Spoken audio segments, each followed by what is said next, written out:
Assalamualaikum warahmatullahi wabarakatuh. Perkenalkan, nama saya Narful Ilmiah. Di sini saya akan membahas tentang isu-isu kelangkaan yang akan menjawab dari 4 pertanyaan yang diberikan oleh Ibu Resti selaku pengampu mata kuliah Ekonomi Sumber Daya Alam di Prodi Agribisnis. Nah, pertanyaan yang pertama, apakah sumber daya alam di Indonesia itu melimpah dan cukup? Ya atau tidak? Dan yang kedua, bagaimana sikap Anda tentang adanya depresi dan kelangkaan baik hayati dan non-hayati?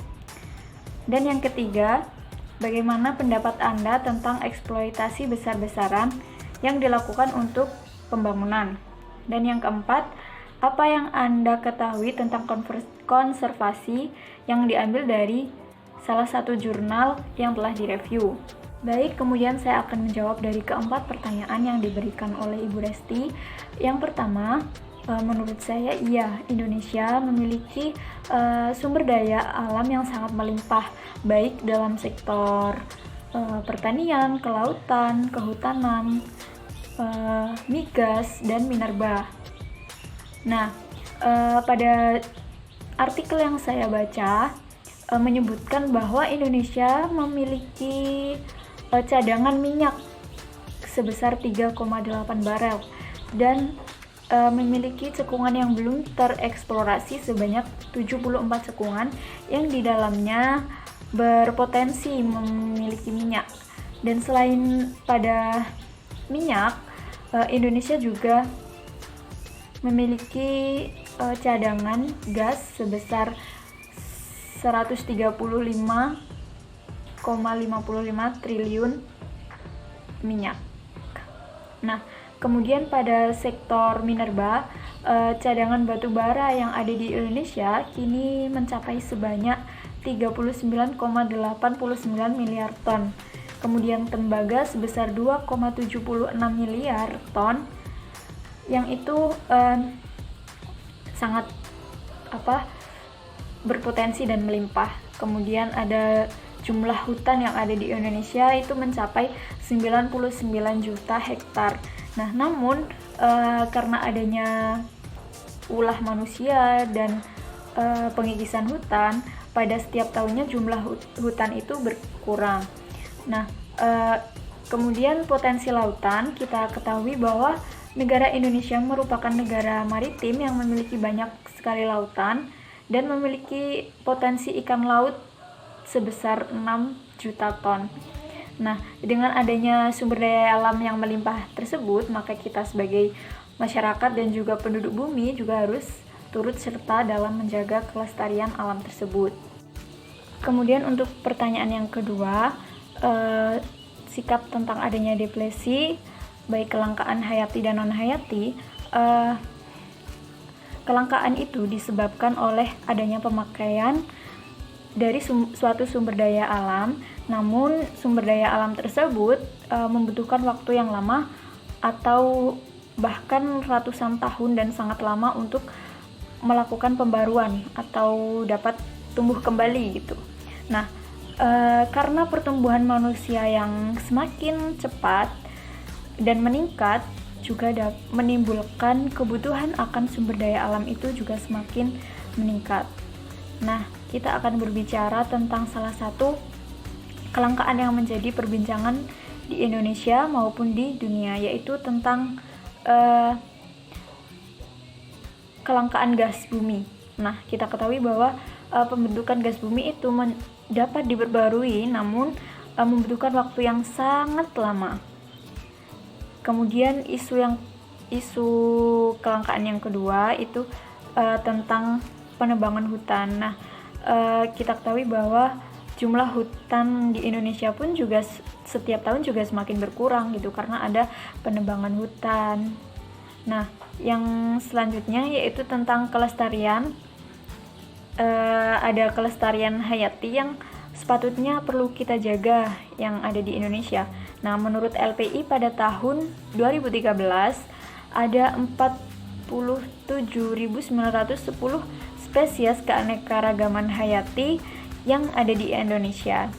Nah, untuk menjaga kelestariannya, Dan untuk mengatasi adanya kelangkaan, maka diperlukan peran pemerintah dan juga keikutsertaan masyarakat. Nah, peraturan tersebut juga sudah diatur pada Peraturan RI nomor 16 pada tahun 2005, yaitu mengatur tentang pengelolaan sumber daya alam. Nah, begitupun kita sebagai masyarakat, kita juga harus turut membantu tidak melakukan penebangan secara liar, tidak melakukan pemburuan hewan secara liar, sehingga kelestarian alam yang ada di Indonesia itu dapat terjaga. Dan kemudian untuk soal yang keempat, mengenai eksploitasi besar-besaran dengan tujuan pembangunan. Nah, menurut saya di sini pembangunan memang penting bagi pertumbuhan suatu negara, karena dengan adanya pembangunan, suatu negara juga dapat dikatakan sebagai negara yang maju gitu. Namun dengan adanya eksploitasi secara besar-besaran dan namun tidak memperhatikan kelestarian lingkungan, itu juga dapat merugikan masyarakat dan juga merugikan alam kita, sehingga alam kita jadi tidak lestari dan lain sebagainya. Nah, untuk melakukan pembangunan itu sebaiknya dilakukan dengan berbagai pertimbangan, apakah nantinya juga akan merusak lingkungan atau tidak gitu ya. Karena kita ketahui bahwa air yang ada di Indonesia itu sebagian besar juga sudah tercemar karena adanya pembangunan, seperti pembangunan pabrik dan lain sebagainya. Itu juga sangat merusak sekali kalau limbahnya langsung dibuang ke air, sehingga karena ada pembangunan tersebut juga harus diimbangi dengan adanya teknologi yang dapat meminimalisir adanya kelangkaan dari suatu sumber daya alam. Kemudian pembahasan yang selanjutnya ada konservasi yang diambil dari jurnal yang telah direview pada minggu-minggu lalu. Nah, di sini jurnal yang saya review kemarin berjudul Pemilihan Alternatif Kebijakan Pengelolaan Sumber Daya Energi Panas Bumi di Kamojang, Jawa Barat dengan analisis multi kriteria decision making atau NCDM. Nah, dari dalam jurnal tersebut dapat diketahui bahwa konservasi itu adalah upaya pelestarian alam di jurnal yang saya review ini, konservasi yang dilakukan untuk melakukan pengelolaan energi panas bumi. Nah, kita ketahui bahwa energi panas bumi di Indonesia ini cukup melimpah dan potensial. Nah, dari panas bumi yang ada di dunia, 40%-nya itu ada di Indonesia gitu.